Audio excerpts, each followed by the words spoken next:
wabarakatuh. Alhamdulillahirabbil alamin wa bihi nasta'in wala umuriya waddin wassalatu wassalamu ala asyrafil anbiya'i wal mursalin wa ala alihi wa ashabihi ajmain, amma ba'du. Saya di sini akan menjelaskan tentang judul Cakrawala Linguistik Arab yang dikarang oleh Dr. Muhammad Syarif Hidayatullah Anhum, yang bertema tentang akar, asal, dan pola wazan. Apa itu akar, asal, dan apa itu pola wazan? Menurut bahasa, yaitu maksud dari akar adalah asal sebuah kata katabah yang mempunyai asal kata dari huruf kapital seperti huruf K, T, dan B. Dari asal kata ini nantinya akan melahirkan beberapa pola atau bentuk kata atau yang disebut juga dengan pola wazan.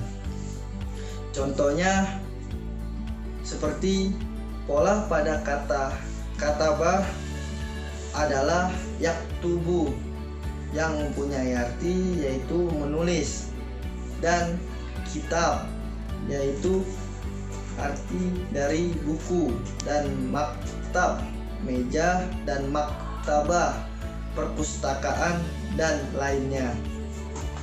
Dengan demikian dapat disimpulkan bahwa akar adalah asal dari suatu kata, sedangkan pola adalah bentuk kata yang mengalami perkembangan sehingga dari suatu asal kata akan menghasilkan kata yang berbeda-beda dengan makna yang tertentu berbeda pula. Dan inilah yang diistilahkan dalam bahasa Arab dengan tasrif derivasi, yaitu adanya proses pembentukan kata baru.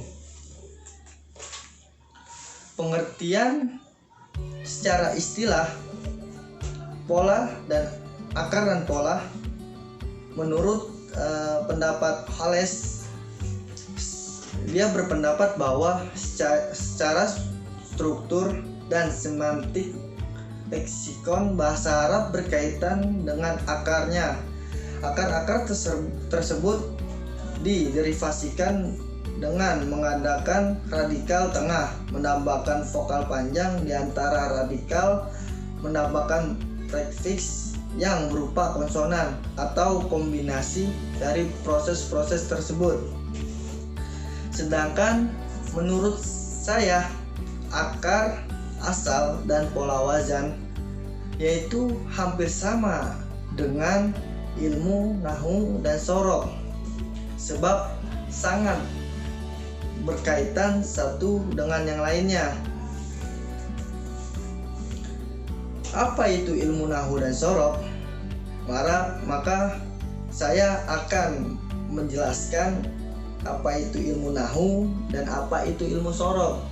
Ilmu nahwu, definisi nahwu di dalam kitab Kemudahan dalam Ilmu Nahwu karangan Haji Bahroin Bunyamin MA, yaitu seperti definisinya, ia suatu ilmu dengan kaidah-kaidah yang dapat diketahui dengan kaidah-kaidah tersebut, hukum-hukum kalimat bahasa Arab pada saat penyusunannya dari segi i'rab dan bina, dan suatu yang mengikuti keduanya dari syarat-syarat amil-amil naswasi yang merusak dan membuang aib.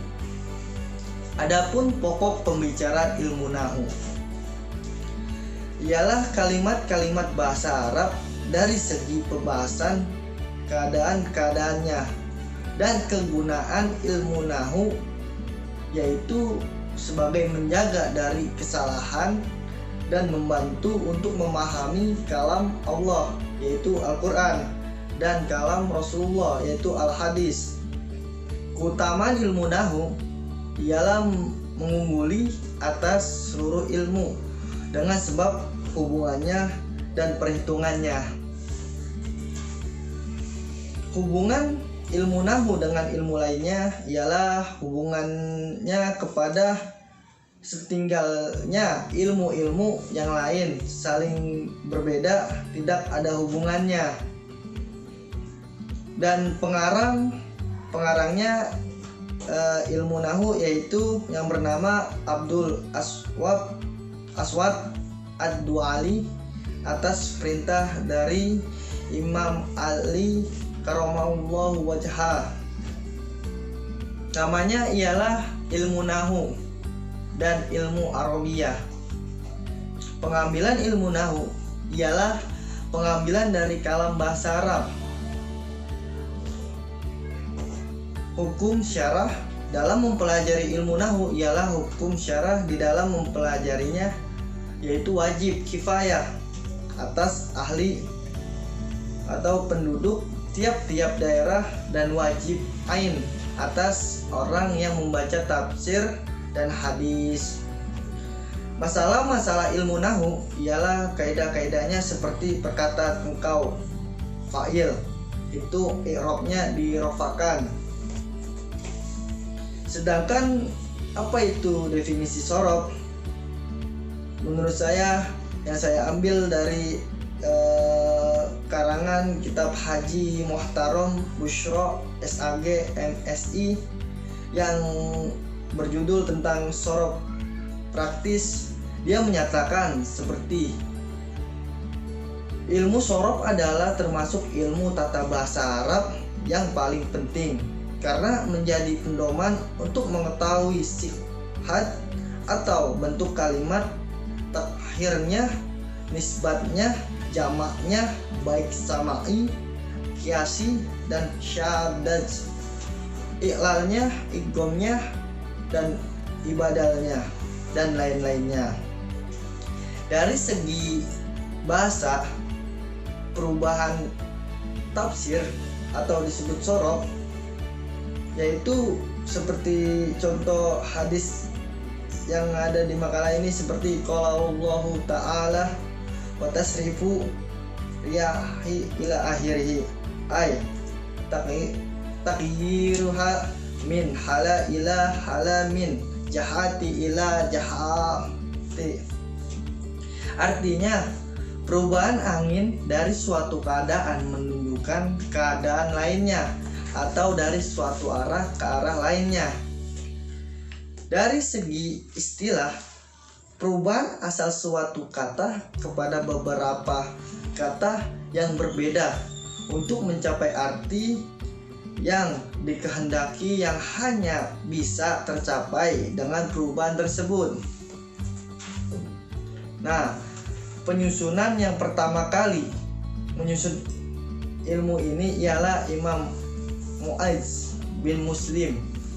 Beliau adalah seorang ulama yang berasal dari Kufah, wafat pada tahun 180 Hijriah. Nah, pembahasannya yang dibahas dalam ilmu sorof ialah isim-isim yang dapat diubah-ubah dan fiil-fiil yang dapat ditafsirkan. Nah, manfaatnya untuk menjaga lisan agar jangan sampai salah ucap dalam tiap-tiap kata atau kalimat dan untuk menjaga peraturan-peraturan bahasa Arab di dalam tulisan. Nah, pengambilan dalam sumber ilmu sorof ialah dari kalimat-kalimat atau ayat-ayat Al-Quran dan hadis Nabi dan kata-kata yang berlaku bagi orang Arab. Nah, saya akan menjelaskan secara mendetail apa itu ilmu nahwu dan apa itu ilmu sorof. Nahwu itu adalah sebuah kalam. Apa itu kalam? Di Matan Jurmiyah, Alkitab Matan Jurmiyah yang menjelaskan bahwa definisi nahwu itu seperti al-kalamu huwa lafzul murakkabul mufidu bil wad'i. Kalam menurut ahli ilmu nahwu adalah lafaz yang tersusun yang berfaedah dengan bahasa Arab. Contohnya seperti al-masjidu kabirun, masjid itu besar. Apa ya bisa mengatakan begitu? Sebab al-masjidu kabirun ini sebuah lafaz yang tersusun, maknanya itu tersusun, masjid itu besar, al-masjidu kabirun, dan yang berfaedah, masjid itu besar, ya memang besar. Terus yang kedua, yaqulu al-waladu al-maujah, sedangkan memakan seorang anak akan pisang. Nah, apa yang kita bisa tangkap dari contoh yang kedua ini, yaitu kita paham bahwa maknanya itu sedang makan seorang anak akan pisang, memakan pisang seorang anak, dan itu sebuah lafaz. Sebab kenapa? Yaqulu waladu maujah, itu sebuah lafaz. Lafaz itu yang tersusun dengan bahasa Arab. Nah, kedua contoh di atas adalah kalam menurut ahli ilmu nahwu, karena keduanya adalah lafaz yang tersusun yang berfaedah dengan bahasa Arab. Catatan kalam dalam kitab-kitab lain disebut juga jumlah mufidah, artinya sama, yaitu kalimat yang sempurna. Nah, adapun syarat-syarat kalam ialah seperti syarat kalam yaitu lafaz, murokab, mufid, dan bilwati dengan bahasa Arab. Apa itu lafaz? Lafaz ialah suara yang meliputi atas sebagian huruf hijaiyah. Contohnya seperti alif, ba, ta, sa, jim, ha, dan lain-lainnya. Bagaimana contohnya? Yaitu seperti kata waladu mahirun, anak laki-laki itu pintar. Nah, kata al-waladu mahirun dinamakan lafaz karena dua alasan. Yang pertama karena suara yang berbunyi al-waladu mahirun. Yang kedua karena terdiri dari huruf-huruf hijaiyah, yaitu alif, lam, wa, lam, da, min, hamzah, dan ha-ro. Al-waladu mahirun, itu pengertian dari lafaz. Sedangkan murokab ialah yang tersusun dari dua kalimat atau lebih. Contohnya bisa seperti al-masjidun kabirun, masjid itu besar. Sebab kenapa? Kata masjid itu masih belum bisa dimengerti, masjid yang mana, dan kabirun itu besar apanya. Maka ketika digabungkan kata demi kata, subjek temu objek, seperti al-masjidu kabirun, masjid itu besar, itu yang disebut murokab. Dan bisa juga contohnya seperti al-kitabu jadidun. Al-kitabu jadidun inilah yang dinamakan murokab karena tersusun dari dua kata, yaitu al-kitabun dan jadidun. Nah, selanjutnya pengertian dari al-mufidah. Apa itu mufid? Mufid ialah perkataan yang memberikan faedah dengan suatu faedah yang lebih bagus diam bagi mutakalim, sang pembicara, dan pendengar atasnya. Contohnya seperti al-masjidun kabirun, yaitu masjid itu besar. Yang di si mutakalim ini diam juga karena tidak bertanya lagi. Sebab kenapa? Dia paham akan kalimat itu, al-masjidun kabirun, masjid itu besar. Dan ada lagi contohnya seperti kata in jalasa Ali, jika duduk si Ali. Nah, contoh ini tidak bisa dikatakan mufid, karena jika dikatakan inna jalas jalasa Ali, jika duduknya si Ali, maka mutakalim dan sami tidak diam. Si sami tidak diam yang bertanya tentang maksud perkataan tersebut. Maksudnya jika Ali duduk, ya kenapa? Ya kenapa Ali duduk? Nah, si mutakalim pun tidak diam, malah menjawab tentang maksud kalimat itu. Inna jalasa Aliun. Ya, jika duduk si Ali, maksudnya apa? Maka itu bukan dinamakan mufid. Mufid itu ialah perkataan yang memberikan faedah. Tuh seperti al-masjidun kabirun, masjid itu besar, itu yang berfaedah, masjid itu besar. Dan selanjutnya lagi wado'u atau wad'i, yaitu bahasa Arab. Wado ialah bentuk bahasa Arab. Contohnya seperti yang sudah diterangkan tadi, al-masjidun kabirun, masjid itu besar. Dan itu dengan bahasa Arab. Ilmu nahwu itu harus mempunyai syarat 4 komponen. Yang pertama lafaz, yang kedua murokab, yang ketiga mufid, dan yang keempat wad'i, bahasa Arab. Tapi kalau kita membicara tentang ilmu nahwu, kalau syarat-syarat ini tidak terpenuhi atau kurang satu, itu bukan disebut kalam. Kalam itu yang mempunyai 4 syarat, yaitu yang tadi saya jelaskan, lafaz, murokab, mufid, bil wad'i. Tuh, lanjut. Saya akan membahas tentang ilmu sorof.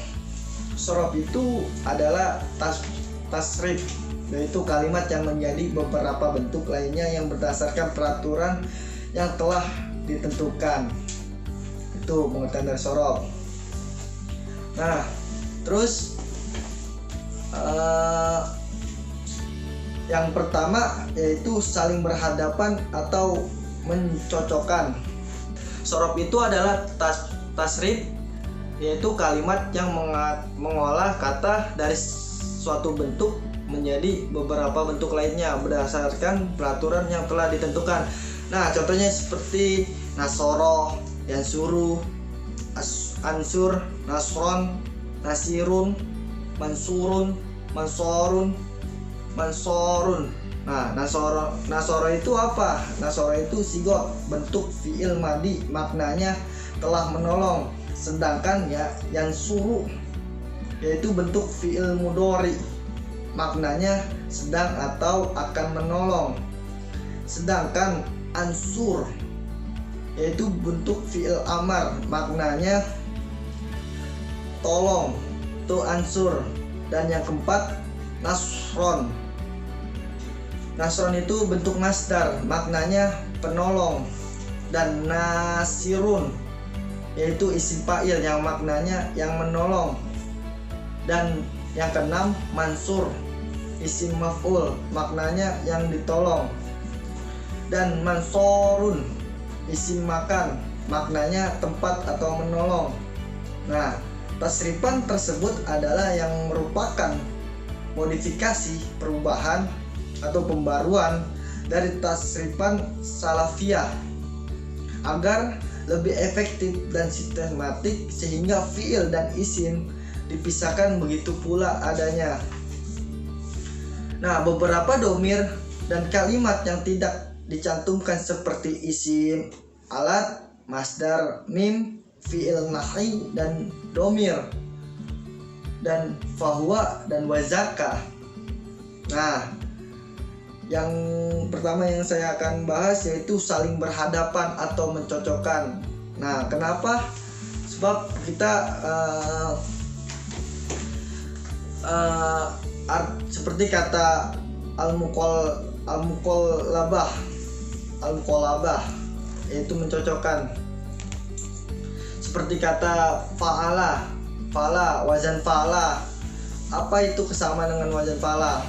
Contohnya seperti doroba. Itu sebab disebut kalimat fa meskipun bukan berupa huruf fa, dan ro doroba, ro disebut kalimat ain meskipun bukan berupa huruf ain, dan ba juga begitu pun. Dan pembagian fi'il kepada mudzarof dan majwid. Terus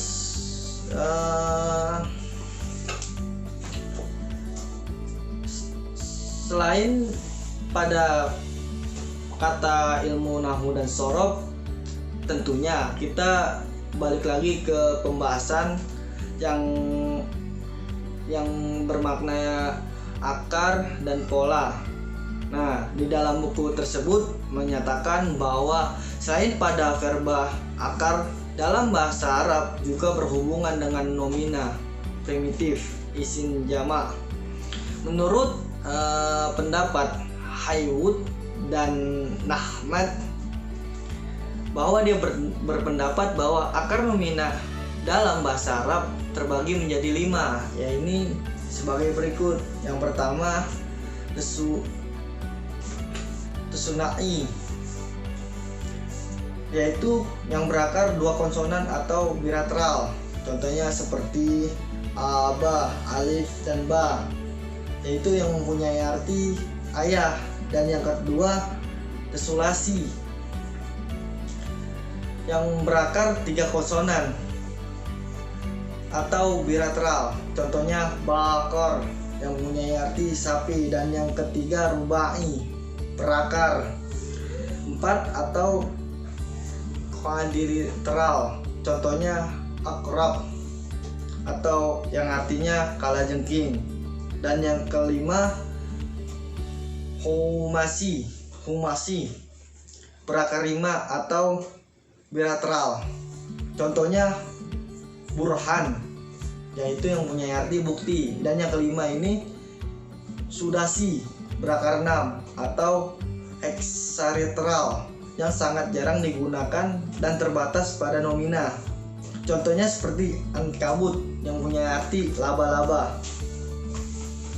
Nah, pada saat sebuah kata yang mengalami sebuah proses pembentukan kata lain, sebenarnya ialah telah mengalami 2 perubahan, yaitu yang disebut dengan morfosintaktik atau infleksi dan morfosemantik derivasi, yang akan dijelaskan pada pembagian berikutnya.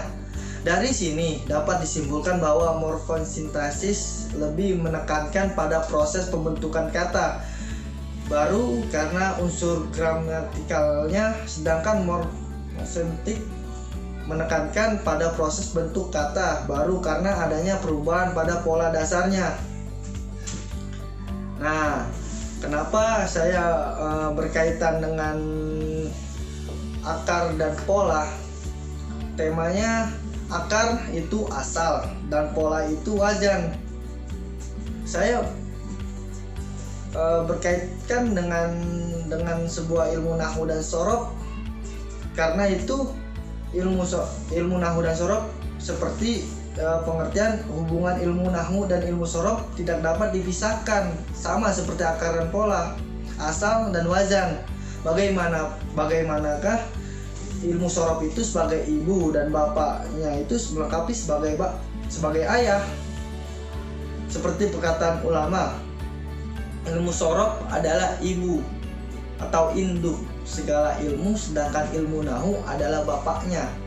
Adapun perbedaan ilmu nahwu dan ilmu sorof adalah jika ilmu sorof membahas sebuah kata sebelum masuk di dalam susunan kalimat, sedangkan ilmu nahwu adalah membahas suatu kata ketika sudah masuk di dalam susunan kalimat. Mungkin itu saja yang saya bisa sampaikan dan saya jelaskan. Kurang lebihnya mohon maaf bila ketika saya ada kata-kata yang salah, tolong dibukakan pintu maaf. Kurang lebihnya mohon maaf. Wabillahi taufiq wal hidayah. Wassalamualaikum warahmatullahi wabarakatuh.